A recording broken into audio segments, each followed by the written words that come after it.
नमस्कार विद्यार्थी मित्रांनो, आज या व्हिडिओमध्ये आपण गणित भाग 1 मधील प्रकरण क्रमांक 6 अर्थनियोजन या प्रकरणाची ओळख करून घेणार आहोत। या प्रकरणामध्ये आपल्याला खालील बाबींचा अभ्यास करायचा आहे। नंबर 1 अर्थनियोजनाची ओळख, 2 बचत व गुंतवणूक, 3 कर रचना आणि 4 आयकर गणन। आपल्या दैनंदिन जीवनामध्ये आपल्याला अनेक वेळा अशा प्रकारचे संवाद पाहायला मिळतात, ऐकायला मिळतात। अनघा आपल्या आईला म्हणते आहे, आपण कॉम्प्युटर विकत घ्यायचा का? त्यावेळी आई सांगते आहे, हो घेऊया, पण पुढच्या वर्षी घेऊया। अनघा सांगते त्यावेळी, या वर्षी का नको? तर आईने उत्तर दिलंय, त्याची किंमत काही कमी नसते, म्हणजेच कॉम्प्युटरची किंमत जास्त असते असं आईला सांगायचं आहे। त्यावेळी अनघा म्हणते आहे, म्हणजे पैसे साठवायला हवेत असेच ना? कॉम्प्युटर विकत घ्यायचा आहे, ते खूप किमतीचं आहे, मग आज आपल्याजवळ एवढे पैसे नसतील तर अनघानं विचार करायला सुरुवात केली की आपण काय करूया की पैसे साठवूयात आणि पैसे साठवल्यानंतर कॉम्प्युटर घेऊयात।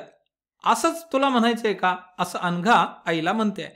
त्यावेळी आईनं उत्तर दिलंय, हो। आपल्या आजूबाजूला अशा प्रकारचे अनेक संवाद आपल्या कानावर पडत असतात। हे आपण एक उदाहरण म्हणून घेतलंय। याच सारखे अनेक संवाद आपण दैनंदिन व्यवहारामध्ये पाहत असतो। प्रत्येक व्यक्तीला विविध गरजा भागविण्यासाठी पैशांची गरज असते। त्यामुळेच वर्तमानातील आवश्यक गरजा पूर्ण करून इतर गरजा भागवण्यासाठी प्रत्येक जण पैसे साठविण्याचा प्रयत्न करतो। त्यालाच आपण बचत करणे असं म्हणतो। बऱ्याच वेळा विविध गरजा भागवण्यासाठी आपल्याकडे पैशांची गरज असते आणि वर्तमान काळातील ज्या महत्त्वाच्या आणि आवश्यक गरजा पूर्ण करून मग इतर गरजा भागवण्यासाठी प्रत्येक जण पैसे साठवण्याचा प्रयत्न करत असतो। त्यालाच आपण तो व्यक्ती बचत करत आहे असं म्हणतो। ही बचत सुरक्षित राहून तिच्यात वाढ होण्यासाठी आपण ठेव म्हणून ठेवतो किंवा जमीन, घर यासारख्या स्थावर बाबी खरेदी करतो। मग पैशांची बचत करत राहण्यापेक्षा जर आपण ती एखाद्या बँकेमध्ये ठेव म्हणून ठेवली तर त्या ठेवीचे आपल्याला जास्तीची रक्कम येते, त्या ठेवीचे आपल्याला जास्त पैसे मिळतात। किंवा पैसे उगाच ठेवण्यापेक्षा त्या पैशामधून जमीन विकत घेणं किंवा घर विकत घेणं अशा सारख्या ज्या स्थावर बाबी आहेत त्या खरेदी करतो की जेणेकरून आपल्याला त्या घेतलेल्या जमिनीचा किंवा घरांचा पाहिजे त्यावेळी जर ते विकायचं असेल तर त्याचा मोबदला जास्त मिळत असतो आणि म्हणून अशा प्रकारची स्थावर खरेदी केली जाते। यालाच गुंतवणूक करणे असे म्हणतात। प्रत्येक गुंतवणूकदार आवश्यक तेवढी रक्कम खर्च करतो आणि उरलेल्या रकमेची बचत करतो। तसेच बचत केलेल्या रकमेची विचारपूर्वक गुंतवणूकही करतो। याला अर्थनियोजन म्हणतात। संपत्तीची वृद्धी आणि सुरक्षितता हे अर्थनियोजनाचे मुख्य प्रयोजन असते। प्रत्येक गुंतवणूकदार काय करतो की आवश्यक तेवढी रक्कम खर्च करतो आणि जी काही शिल्लक रक्कम राहते त्या व्यक्तीकडे त्या रकमेची तो बचत करतो। बचत केलेल्या रकमेची विचारपूर्वक गुंतवणूकही करतो आणि मग बचत जी झालेली रक्कम आहे त्या रकमेची जर आपण एखाद्या ठिकाणी गुंतवणूक केली आणि त्या गुंतवणुकीमध्ये आपल्याला बचत केलेल्या रकमेपेक्षा जर जास्तीची रक्कम मिळत असेल तर अशा पर्यायाचा आपण नेहमी विचार करत असतो आणि असा केलेला विचार यालाच म्हणतात अर्थनियोजन।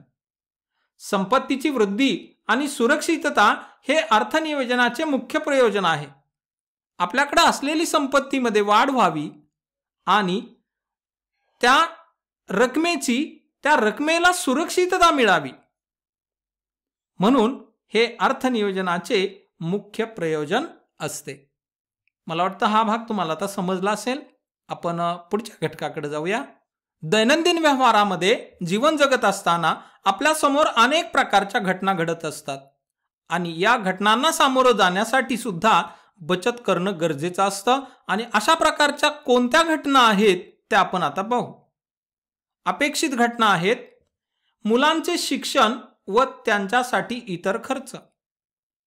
मुलांच्या शिक्षणासाठी आपल्याला पैशांची आवश्यकता असते। मुलांच्या इतर खर्चासाठी सुद्धा आपल्याकडे रकमेची आवश्यकता असते, पैशाची आवश्यकता असते आणि म्हणून बचत करत असू आपण तर त्या बचतीचा उपयोग मुलांच्या शिक्षणासाठी व त्यांच्यासाठी इतर खर्च करण्यासाठी आपल्याला त्या बचतीचा फायदा होत असतो। दुसरी घटना आहे व्यवसायासाठी भांडवल। आज आपल्याकडे भांडवल पुरेसं नाही, पण आपण ठरवलं की आपण काय करू, काही दिवस आपण पैशाची बचत करू, आपला खर्च भागून शिल्लक राहिलेली रक्कम ती बचतीमध्ये ठेवू आणि त्या बचतीतून जमा झालेली रक्कम आपण एखादा व्यवसाय करण्यासाठी जे लागणारं भांडवल आहे त्या भांडवलासाठी आपण बचत केलेल्या या रुपयांचा वापर करू। दुसरी गोष्ट आहे, तिसरी बाब आहे वाहन खरेदी।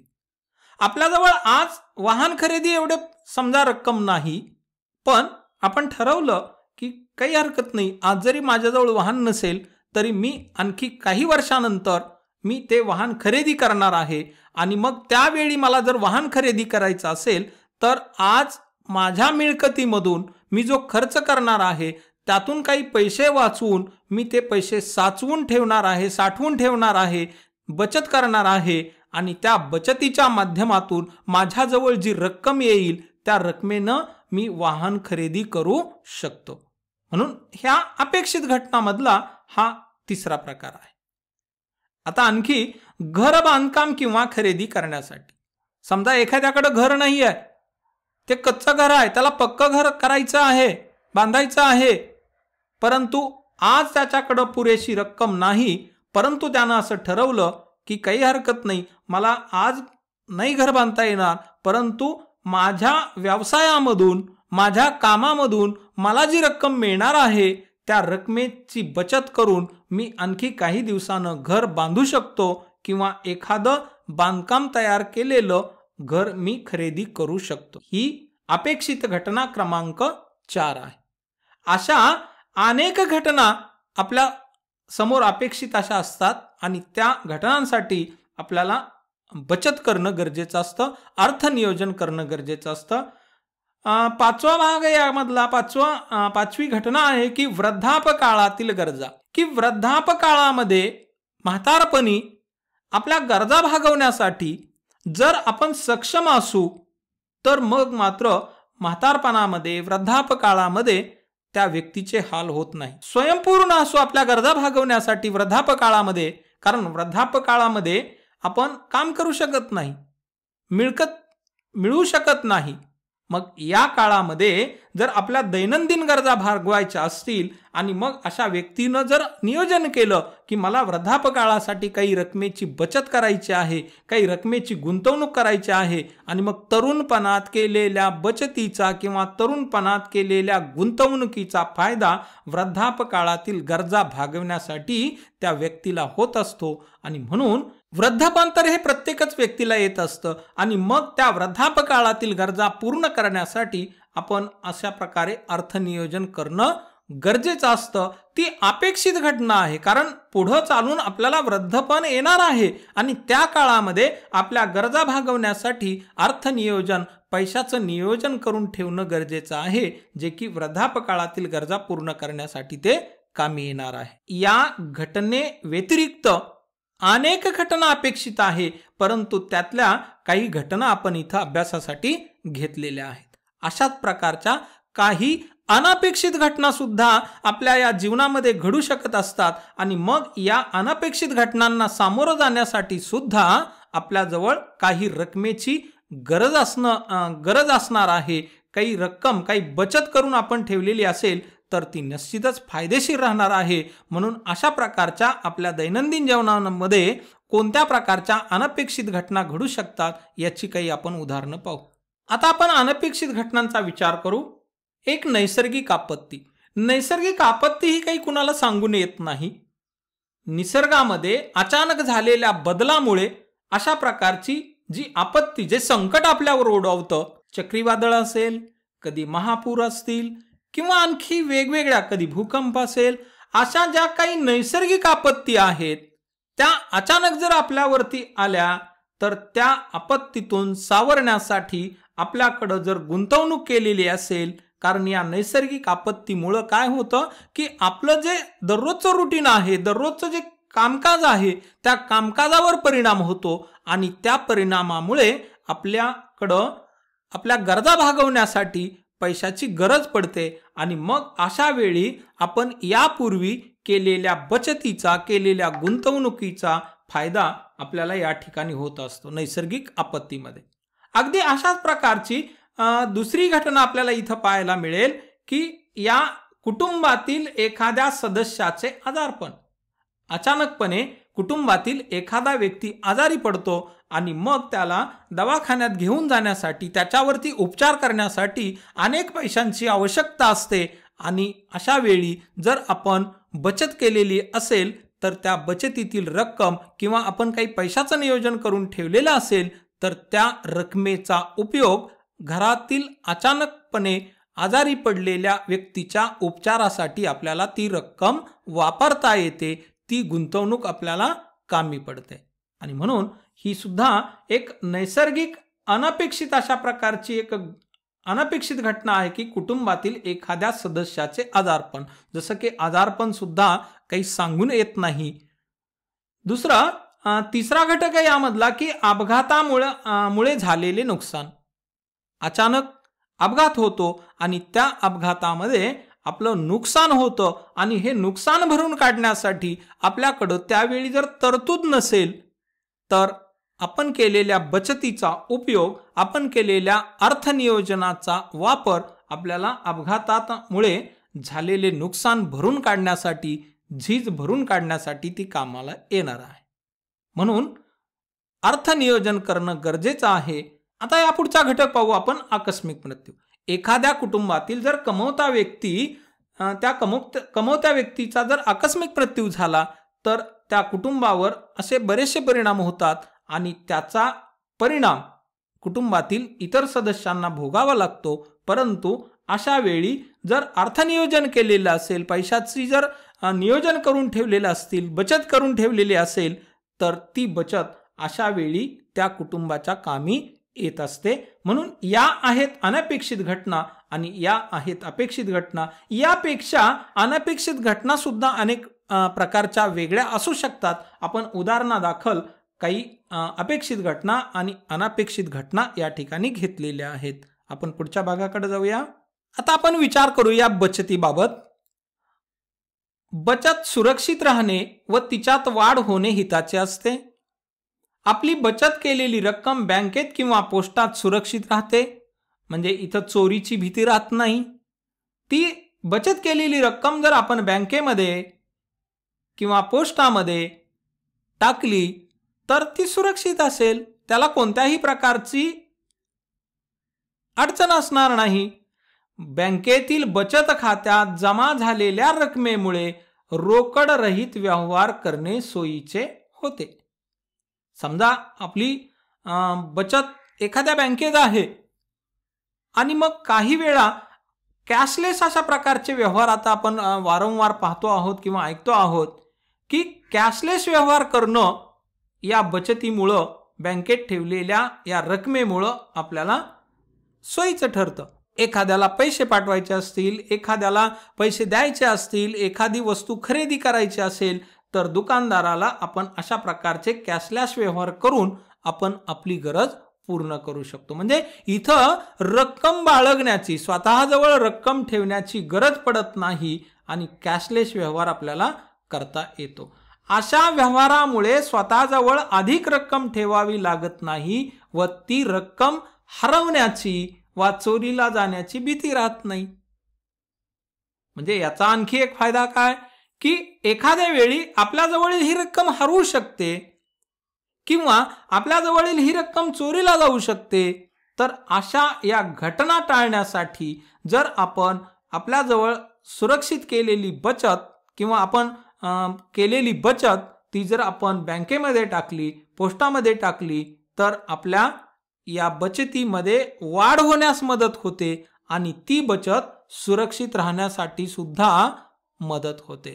यामधला दुसरा घटक, आपण केलेली बचत रोख स्वरूपात असेल आणि तिची गुंतवणूक न करता ती तशीच ठेवली तर तिचे मूल्य काळाबरोबर कमी होते. म्हणजे वस्तू विकत घेण्याची त्या रकमेची शक्ती म्हणजे पैशाची क्रय शक्ती, परचेसिंग पॉवर कमी होते. याचं उदाहरण आपल्याला इथं दिलं आहे की आज 10 रुपयामध्ये 2 पेन्सिली मिळत असतील तर काही वर्षानंतर त्याच किमतीत एकच पेन्सिल मिळेल. यासाठी बचतीची योग्य ठिकाणी गुंतवणूक करून त्यात वाढ होणे आवश्यक आहे. तिसरा मुद्दा आहे यामधला की बचत केलेली रक्कम व्यवसाय वृद्धी, नवे उद्योग चालू करणे अशा कामासाठी वापरली गेली तर राष्ट्रीय उत्पादनात वाढ होते. आपण बचत केलेली रक्कम जर बँकेमध्ये ठेवली किंवा पोस्टामध्ये ठेवली तर बँक काय करते की ती रक्कम इतर कुणाला तरी वापरण्यासाठी देते.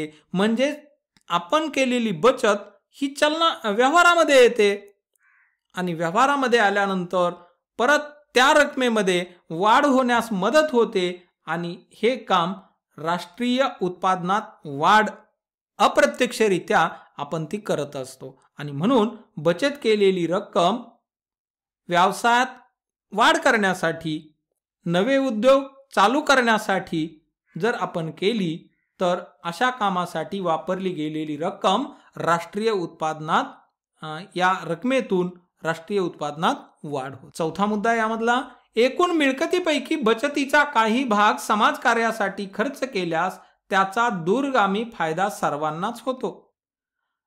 पाचवा मुद्दा यामधला की आवश्यक तेवढा खर्च करून झाल्यावर चैनीच्या गोष्टीवरील खर्च कमी करून शिक्षण, वैद्यकीय उपचार इत्यादीसाठी बचत करणे हिताचे असते. आपला दैनंदिन खर्च करून झाल्यानंतर जी काही रक्कम शिल्लक राहते त्या रकमेची चैन न करता ती रक्कम जर आपण बचत करून ठेवली तर त्याचा वापर आपण शिक्षणासाठी, मुलांच्या शिक्षणासाठी, वैद्यकीय उपचारासाठी आणि इत्यादीसाठी ती बचत करणं हिताचं ठरतं. तर असं आपण या बचतीचे काही भाग आपण या घटकामध्ये पाहिले. आता आपण या घटकामधला शेवटचा भाग पाहणार आहोत, तो म्हणजे बचतीचे विविध असणारे मार्ग. इथे एक आपल्याला चित्र दिसतं आहे. वरील चित्राचे निरीक्षण करा. बचतीचे व गुंतवणुकीचे काही मार्ग आपल्याला या चित्रात दाखवले आहेत, त्यावर चर्चा करा. यापेक्षा वेगळे आणखी कोणते मार्ग आहेत का याची माहिती मिळवा आणि ते चित्रातील रिकाम्या जागी लिहा. इथे एक आपल्याला कुंडी दिसते आहे, फ्लॉवर पॉट दिसत आहे आणि त्यामध्ये अशा प्रकारची एक वेल असेल तर त्या वेलीच्या पानाच्या रूपामध्ये आपल्याला इथं काही बचतीचे मार्ग दाखवलेले आहेत. उदाहरणार्थ इथं सुरुवातीला आपण पाहिलं तर हा भाग जो आहे तर पोस्ट ऑफिस मध्ये केलेली गुंतवणूक, म्हणजे ही जी फांदी आपल्याला दिसते आहे ही फांदी दाखवते आहे की पोस्ट ऑफिस मध्ये गुंतवणूक करण्याचे वेगवेगळे मार्ग आहेत.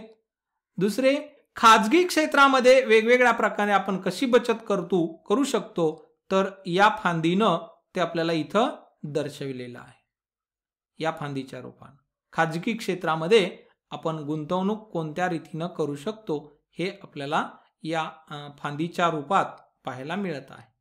आणि पहिली जी फांदी आहे ही फांदी आहे पोस्ट ऑफिसमध्ये आपण जे वेगवेगळी माध्यमं आहेत, वेगवेगळे प्रकार आहेत बचत करण्याचे, तर त्या पोस्ट ऑफिसमधल्या बचतीची ही फांदी आपल्याला दाखवते. आणि ही जी फांदी आहे ही फांदी दाखवते की बँकेमध्ये वेगवेगळ्या रीतीने आपण कशी बचत करू शकतो किंवा आपली रक्कम कशी बचतीची गुंतवणूक करू शकतो. तर ही तिसरी फांदी आहे बँकेची. ही फांदी खाजगी क्षेत्र. आणि पहिली जी फांदी पाहिली आपण तर ती आहे पोस्ट खात्यामधली.